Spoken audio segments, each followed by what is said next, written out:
Halo guys, jadi kita di Patrick Juan Podcast. Podcast.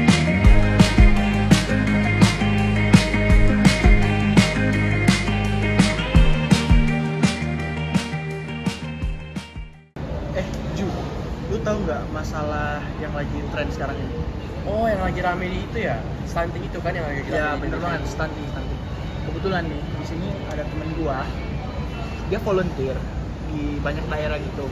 Ini volunteer tentang kebutuhan gizi, tentang kesehatan gigi gitu. Langsung aja kali ya, Boleh. kita interview aja. Oke, boleh perkenalan diri gak?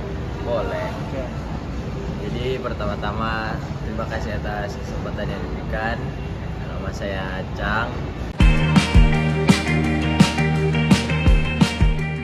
Iklan dari perusahaan saya tentang kesehatan gizi bagi anak-anak di daerah. Wah, Keren banget nih si Cang. ya keren banget ya pengalamannya ya. Udah pergi beberapa daerah kan volunteernya. Nah, coba dong kasih tahu pengalaman Cang tentang stunting dan kesehatan gizi. Yang paling berkesan deh. Yang boleh berkesan. Boleh dibagi gitu supaya audiens pada tahu kan. Boleh. Oke. Jadi pengalaman saya itu, saya pernah keliling beberapa daerah, dan salah satu daerah yang menurut saya itu cukup gimana ya, cukup Ramai itu di cukup Banten ramai itu. ya, cukup ramai, itu masalah stunting di daerah Banten. Banten ya. Ya, daerah Ya, Banten. saya sempat dengar sih itu di daerah Banten ya. Jadi waktu Nggak usah. di sana Kak Cang ini melakukan apa sih di Banten? Kalau Saya boleh tahu aja sih. saya melakukan edukasi kayak Pentingnya kesehatan gizi. ya pentingnya kesehatan gizi pada anak-anak, kayak mengumpulkan anak-anak itu sama orang-orang tuanya, kayak masalah stuntingnya itu bisa mengurang. Nah, Kak Cang, saya pengen nanya nih, kan kakak sebagai volunteer untuk kesehatan gizi gitu-gitu, kan kakak pasti udah banyak kan keliling Indonesia, lihat-lihat anak-anaknya yang stunting, khusus yang daerah Banten yang paling berkesan ke kakak tadi nih. Kira-kira di Banten tuh pengetahuan anak-anaknya tentang makanan bergizi itu gimana sih? Apa sebagai volunteer kakak pernah mengedukasi gitu ke anak-anaknya? Hingga anaknya tahu apa enggak? Pernah waktu itu saya mengajarkan atau mengedukasikan kepada mereka tentang makanan 4 sehat 5 sempurna, tentang pentingnya makan makanan bergizi seperti buah, sayur-sayuran, dan ikan. Oh gitu ya. Tapi kira-kira anaknya itu nanggep gak? Kalau di kita kakak ngedukasi gitu. Apa ada perkembangan sekarang gitu anak-anaknya?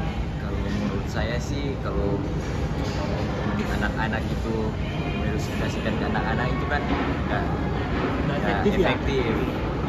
Harus ada orang tuanya supaya orang tua bisa kasih bimbingan kepada anak-anaknya. Oh jadi kakak sebagai volunteer dari perusahaan itu ngajarinnya ke bukan cuma ke anak-anak ya, jadi Juga. wawasannya ke orang tua Orang tua juga. juga. Oh iya. Kesehatan gizi Kira dong. ini paling penting peran orang tua ya. Ya, kalau orang tuanya mendidiknya bisa lebih baik, berarti angka stuntingnya akan menurun. Oke guys, itu aja di kesehatan gizi kita. Nah, kita sekarang udah tahu baru lagi yang bernama Dr. Gasly, itu tentang kesehatan gigi. Nah, Dokter Gresley ini dia ini sedang hit sekarang ini sebagai dokter gigi ya. Jadi kita akan undang untuk audiens sekalian untuk menambah wawasan supaya lebih luas ya Ju ya. Iya betul, tentang kesehatan gizi. Oke, kita next ya ke selanjutnya. Bye bye.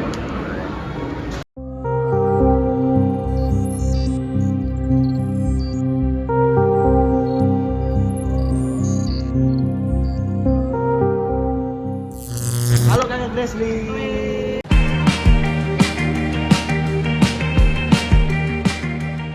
Terima kasih banyak lo udah diundang di sini. Sebuah Iya. kesempatan banget. Pasti kakak lagi sibuk banget ya sekarang ini ya. Iya. Kan lagi hit trending. di mana-mana nih.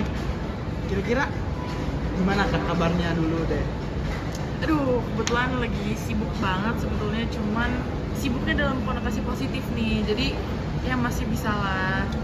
Kalian kabarnya gimana nih? Wah, baik banget sih. Apalagi kalau ada Kak Kresli di sini kan. Aduh. Mau nambah-nambah pengetahuan kita nih. Gimana Ju? Boleh, boleh. Bener gak? Benar. Apalagi sekarang kan kesehatan gigi kan banyak kan anak-anak yang makan yang kayak ya junk food gitu di sini sama yang permen dan lain-lain gula-gula yang banyak. Jadi edukasi kesehatan gigi itu sangat penting ya sekarang untuk anak-anak, untuk generasi kita ke depannya ya. Nah, Kita mulai aja kali ya Kak Kresli oh ya? boleh. Gimana nih? Jadi mau siapa dulu nih? Tuh, jangan aku dong yang nanya. Aku palpatin lagi deh. Oke, ya udah. Kak, kan ini masih ada yang aku penasaran kan. Sebetulnya tuh penyakit gigi tuh ada apa sih selain gigi berlubang? Kan aku sama Juan taunya cuma gigi berlubang nih. Kita antisipasi gitu loh. Oke, ini pertanyaan yang bagus nih karena gak semua orang juga tahu tentang informasi ini ataupun mau mencari tahu. Jadi betul untuk anak-anak yang paling normal dan paling umum tuh gigi berlubang. Balik lagi kayak yang tadi saya bilang di sebelumnya, makanan dan minuman kita zaman sekarang mau yang kemasan maupun yang kita masak sendiri itu gulanya jauh lebih tinggi dibandingkan jumlah konsumsi gula yang kita perlukan. Nah, jadi selain gigi berlubang, anak-anak itu rawan sekali terkena karang gigi. Nah, karang gigi itu juga sebenarnya bisa jadi karena gen ataupun memang gigi anak tersebut memang tidak berkualitas dengan baik. Nah, namun itu adalah salah satu concern yang paling tinggi juga nih selain gigi berlubang. Nah, kalau misalnya kalian suka lihat anak kecil nih, ada gigi pinggir-pinggirnya ada yang hitam-hitam tapi itu nggak bisa digosok atau itu apa, itu bisanya dibawa ke dokter gigi untuk di scaling. Nah, sebenarnya aku nanya, Kak Jun udah tahu belum scaling itu apa? Nggak tahu. Nah, kalau Kak Betty? Gak tahu juga apa tuh. Nah, kalau scaling itu sebenarnya treatment dimana kayak anak-anak, sebenarnya dewasa juga bisa melakukan scaling untuk menghilangkan karang gigi. Nah, mungkin kalau orang-orang awam taunya itu karang gigi itu hanya untuk menambah penampilan. Sebenarnya betul, cuman concern yang lebih tinggi yang kita semua mau ajak adalah dengan tidak adanya karang gigi itu tuh bahasa gampangnya tuh bakal lebih awet Kak. Maksudnya lebih awet gimana? Lebih tahan dengan tidak rentan berlubang dibandingkan gigi-gigi yang berkarang. Nah, selain itu juga ngaruh tuh ke kesehatan dan ke nafas, bau mulut. Kan nggak mau ya Kak, kita tim ada bau mulut pergi kerja. Atau misalnya anak kita bau mulut kan kasihan ya, ntar dimusuhin sama teman-temannya kan kita gimana ya. Nah, makanya saya untuk anak-anak yang mau saya tekankan juga, kita sebagai orang dewasa setahun itu minimal 1 kali lah lakukan scaling ke dokter gigi ataupun ya ke tempat-tempat yang mempercayai lah. Cuman saya sih lebih sarankan ke dokter gigi melakukan scaling. Dari penjelasan kakak ini kan kita bisa tanggap kesehatan gigi itu penting banget ya untuk kita rawat, kita jaga gitu kan. Kira-kira Kak, menurut kakak sendiri, kalau misal dari 1 sampai 10 seberapa penting sih kita harus jaga kesehatan gigi itu? Nah, karena kamu nanya itu ke aku balik lagi deh ke kalian. Kan mungkin kalau aku sudah lebih berpengalaman. Karena aku kebetulan beberapa kali berkesempatan untuk ikut volunteer juga, dimana mengecek kesehatan anak gigi di PAUD maupun di TK di berbagai daerah juga. Nah, jadi aku mau nanya ke kalian, menurut kalian seberapa penting sih? Menurut aku sih 7 ya. Wah, masih 7. Kalau menurut kamu? Kalau menurut aku sih 8,5. Waduh, beda-beda tipis lah ya. Cuman kalau dari saran aku sebagai dokter, harusnya jadi 10. Karena gigi tuh jangka panjang banget. Dan asal kalian tahu nih, ini sekedar aku sharing aja ya. Dokter gigi tuh mahal banget. Oh iya. Jadi selagi kalian giginya bisa dirawat, selagi gigi kalian sehat, itu lebih baik banget kalau misalnya kalian bisa jaga itu. Kan lebih baik mempertahankan daripada nanti kita mengobati kan. Benar. Apalagi udah pada perasa gigi belum? Pernah itu sakit banget ini. Oh, bagus deh, berarti kalau belum dijaga ya giginya biar jangan sampai sakit. Nah, kalau kamu kan udah nih, enak banget kan? Udah enak banget.